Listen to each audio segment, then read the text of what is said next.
tengah kondisi dunia yang penuh konflik dan ketidakpastian perekonomian, Presiden Joko Widodo berharap ASEAN menjadi jangkar demi perdamaian dan pertumbuhan ekonomi. Dengan demikian, ASEAN diharapkan tidak cawe-cawe dalam rivalitas global agar Perserikatan Bangsa ASEAN bisa menjadi penetral dan rumah aman bagi dunia. Akan tetapi, ASEAN juga bukan menjadi kelompok pasif.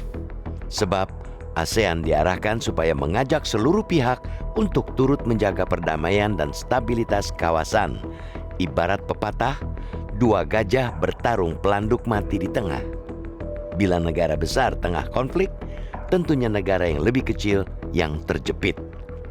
Pepatah itu seakan menggambarkan kekhawatiran Presiden Joko Widodo yang selalu menekankan pentingnya perdamaian, stabilitas, dan kemakmuran bagi kawasan. Perdamaian dan inklusivitas adalah kunci untuk mengantarkan ASEAN ke masa depan lebih baik. Target agar ASEAN menjadi epicentrum pertumbuhan dunia tentu mensyaratkan stabilitas dan keamanan di kawasan. Melihat kondisi geopolitik saat ini, membuat kebijakan politik luar negeri Indonesia yang bebas aktif kembali menjadi relevan.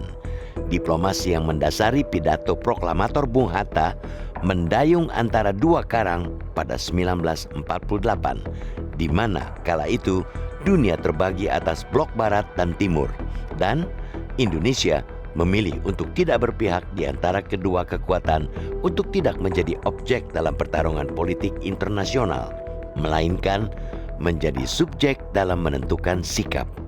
Pertemuan tingkat tinggi Perhimpunan Bangsa-Bangsa Asia Tenggara pada tahun ini juga dihadiri perwakilan 3 negara besar dunia, yaitu Amerika Serikat, Rusia, dan Tiongkok. Di hadapan delegasi Rusia yang dipimpin Menteri Luar Negeri Sergei Lavrov, delegasi Amerika Serikat yang dipimpin Wakil Presiden Kamala Harris, dan delegasi Republik Rakyat Tiongkok Perdana Menteri Li Qiang. Presiden Joko Widodo menekankan pentingnya untuk tidak menciptakan perang dan konflik baru. Kehadiran petinggi ketiga negara menjadi penting karena saat ini sedang berlangsung sengketa peta baru Tiongkok, invasi Rusia ke Ukraina, dan posisi Amerika Serikat selaku penentang utama invasi. Invasi berkepanjangan di Ukraina juga telah berpengaruh negara lain, termasuk ke Indonesia yang berjarak lebih dari 9.000 kilometer. Untuk konteks negara Asia Tenggara juga tengah diterpa sejumlah kemelut seperti isu semenanjung Korea hingga Laut Cina Selatan. Selain itu, situasi di Myanmar yang semakin memburuk. Lalu, lebih dari 1 juta warga Rohingya masih berada di kamp pengungsian di Bangladesh dalam kondisi memprihatinkan.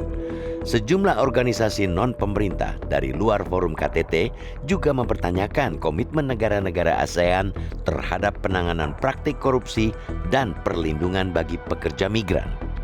Selain itu, kehidupan demokrasi di ASEAN juga dianggap sedang dalam ancaman sebab kebebasan masyarakat sipil yang kian menyempit.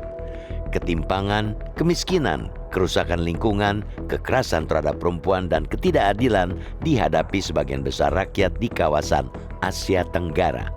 Kondisi menurunnya demokrasi di Asia Tenggara juga diungkap dalam sebuah artikel di The Economist pada 31 Agustus.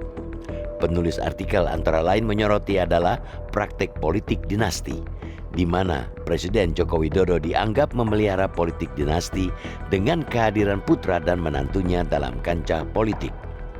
Visi menjadikan ASEAN sebagai pusat pertumbuhan tentu harus didukung, sepanjang bisa mengalir hingga ke akar rumput paling bawah, bukan hanya bagi kalangan berdasi. Perdamaian dunia tentu dibutuhkan, asalkan bukan berdamai dengan pelaku korupsi dan tindak kekerasan. Diplomasi jangan sekadar menjadi basa-basi di tingkat tinggi yang cuma bisa menjadi tontonan oleh rakyat kecil. KTT ke-43 ASEAN di Jakarta yang berakhir kemarin harus efektif diimplementasikan guna mengakselerasi ASEAN sebagai pusat pertumbuhan ekonomi dan berperan penting dalam percaturan politik, ekonomi, dan keamanan global.